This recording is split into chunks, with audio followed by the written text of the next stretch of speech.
Welcome to another edition of Ask Andrew, where I answer film-related questions submitted by members of the BMFI community. Today's question is, many films give credit to a production designer. How does this responsibility differ from an art director or set decorator? Well, production designer and art director for a long time in Hollywood were synonymous, and in some instances still are.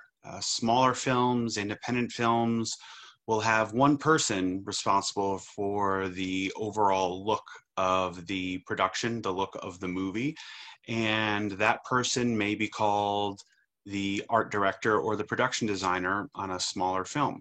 On a big budget Hollywood studio film, you will have a production designer who is the overall creative person responsible for the look of the film, and that person will have working right underneath him or her, in many cases, an art director who is more directly responsible for the execution of that vision, supervising set builders and landscapers and people like that.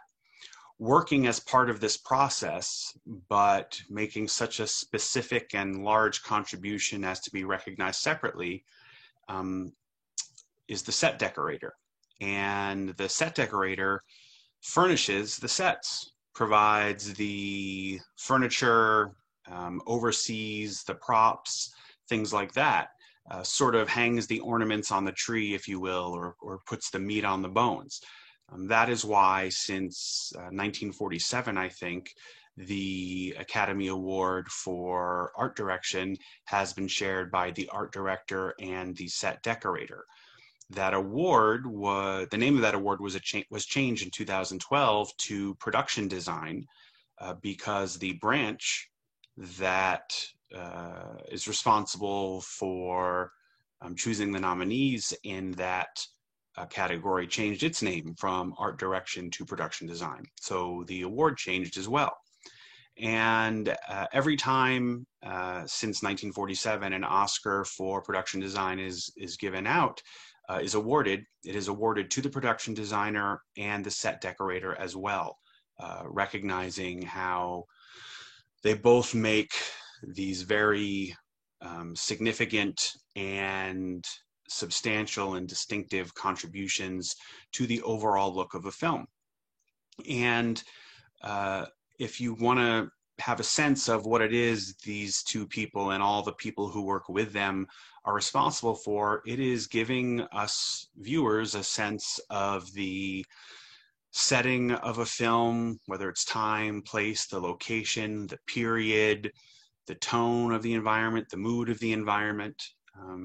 To mention some recent Oscar winners in this category, we can go back to last year and talk about Once Upon a Time in America. I'm sorry, not Once Upon a Time in America, Once Upon a Time in Hollywood. And if you've seen that film, love it or hate it, you have to admit that that movie thoroughly looked like 1969. You never had any doubt, and there was not one false visual note about that movie being set in Southern California in 1969. And that is a result of the production design and the set decoration. Similarly, Lincoln was a film that did an unbelievable job of giving us a sense of the look and the feel and the textures and the smells of the 1860s in America.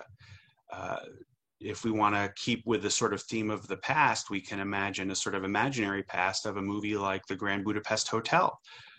Wes Anderson's films are always notable for their sense of space and place and environment. And Anderson deserves a lot of credit for that, certainly, but so do his production designer and set decorator, and they won an Oscar for Grand Budapest Hotel.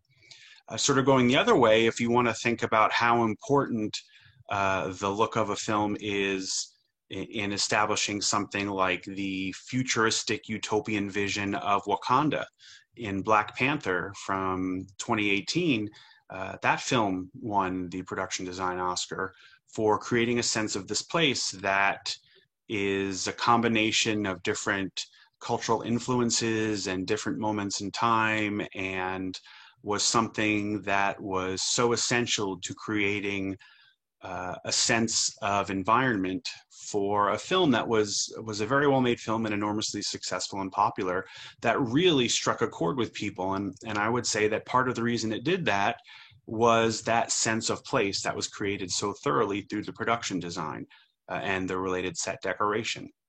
So I hope that clears things up a bit.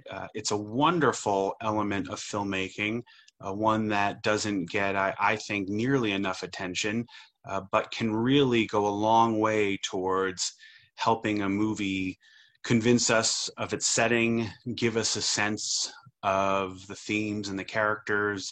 And it's sort of one of those things that is, you know, for a lot of us might be difficult to kind of put our finger on, but when it's done really well, it makes suspending our disbelief just almost effortless. Anyway, I'm glad the question was asked, so people might be inspired to think a little bit more about those people who make an important contribution to the movies we see and enjoy. And if you have a film-related question, please consider visiting the Ask Andrew page in the Film Studies Online section of brynmarfilm.org. Who knows? Next time I could be answering a question you sent in.